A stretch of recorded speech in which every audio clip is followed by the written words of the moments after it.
Lenovo Yoga C741 for IML, LCD and case replacement. Malalim ang tama ng LCD case niya kaya natin siya papalitan. At sira na din ang LCD niya. Tara simulan natin. Tanggalin ang siyam na piraso na screw sa ilalim ng laptop. Gumamit ka ng Torx screwdriver para matanggal mo ang siyam na pirasong Torx screw. At pagkatapos, simulan mo na siyang buksan. Dahil aluminum case siya, kailangan mong gumamit ng flagger. Sungkitin mo lang siya ng dahan-dahan hanggang sa bumuka siya. Pag bumuka na siya, mas madali na siyang buksan.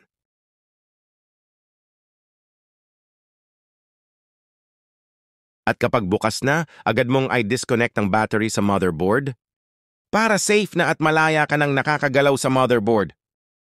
Ang sumunod ay pwede mo nang i-disconnect ang lahat ng connections na makikita mo sa board. Dito sinimulan ko sa Wi-Fi cable or antenna. Ang sumunod ay ang LVDS cable or LCD flex cable. Kailangan mo din tanggalin ang I/O board para matanggal mo ang hinge. Tanggalin mo na ang lahat ng screw ng dalawang hinges.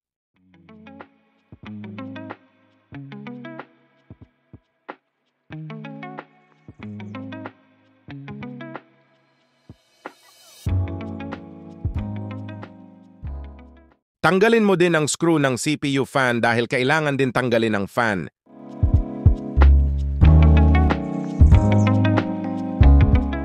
Tanggalin mo din ang lahat ng screw ng motherboard dahil kailangan nating tanggalin ang motherboard dahil natatakpan neto ang isang screw ng hinge.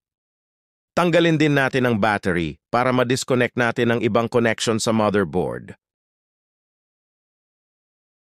At pagkatapos, disconnect mo na ang keyboard, touchpad, speaker backlit, and so on and so forth.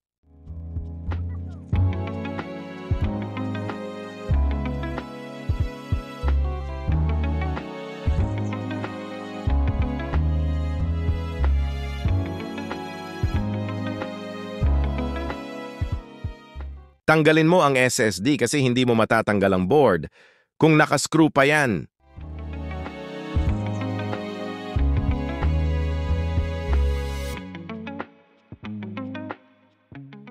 Tanggalin mo din ang Wi-Fi card para matanggal mo ang motherboard.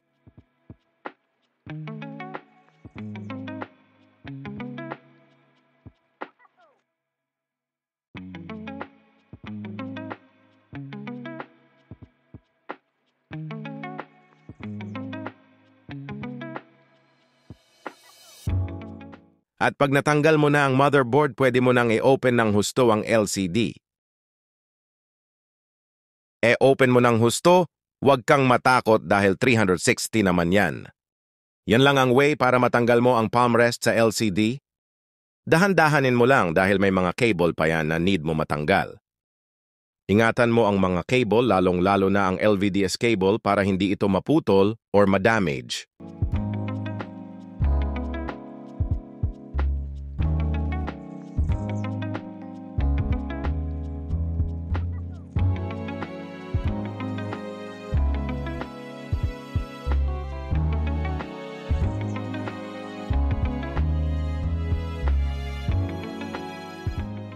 At paghiwalay na, pwede mo nang simulan ang pag-disassemble ng LCD with touch assembly sa LCD back cover. Simulan po ang pagsungkit sa cover na makikita sa ilalim ng screen. Dahan-dahan lang dahil napakanipis ng cover na yan at madali lang maputol.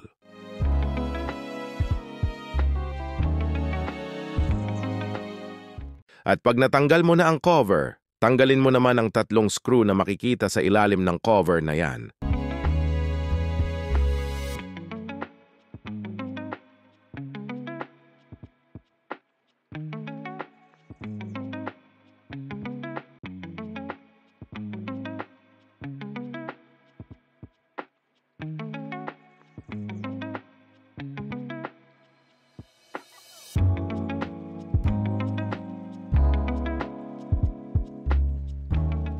At pagkatapos, sungkitin mo at hilahin ang adhesive na makikita sa sulok ng screen.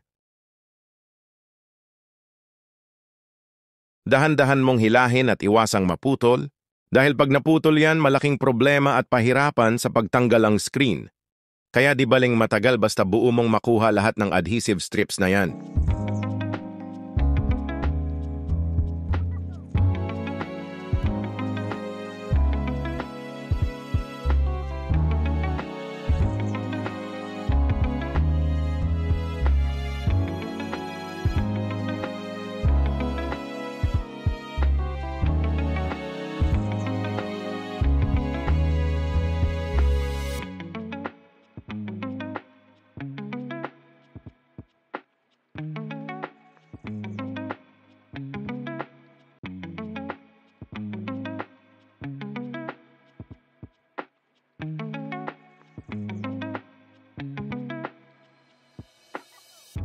At pag natanggal mo na ang dalawang adhesive strip, simulan mo ang pagkuha sa taas para hindi mo mapuwersa ang mga flex na makikita sa bandang ibaba ng LCD.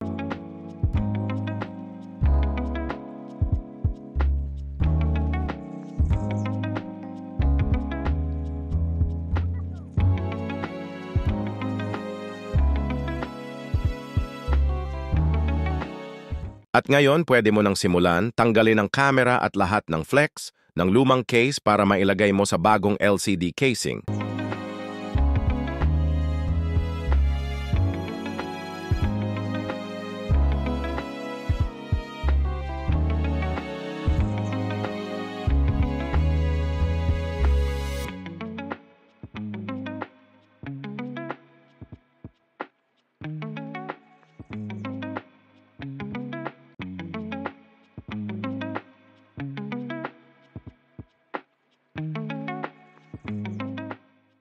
Sa mga gustong bumili o magpa-screen replacement, pwede kayong mag-message sa FB page namin, LCD Republic Laptop Service Center.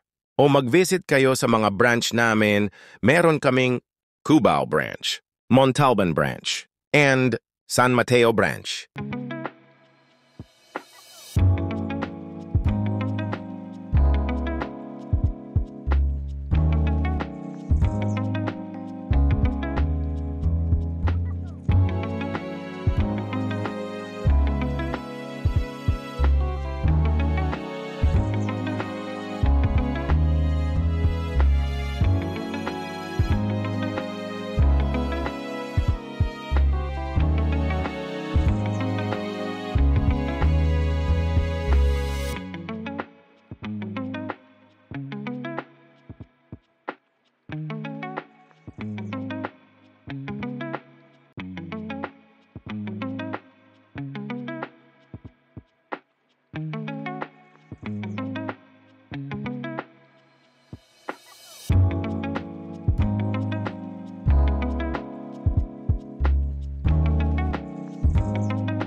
At pagkatapos, pwede mo na ilagay ang lahat sa bagong LCD case.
At pagkatapos mong ilagay ang lahat, pwede mo nang ikabit ang bagong LCD.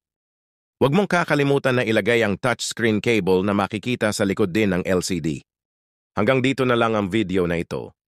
Dahan-dahan na lang po sa pagbalik ng lahat ng binaklas ninyo parts.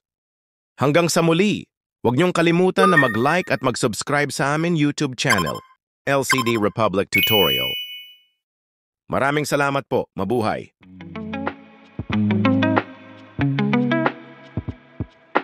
Thank you.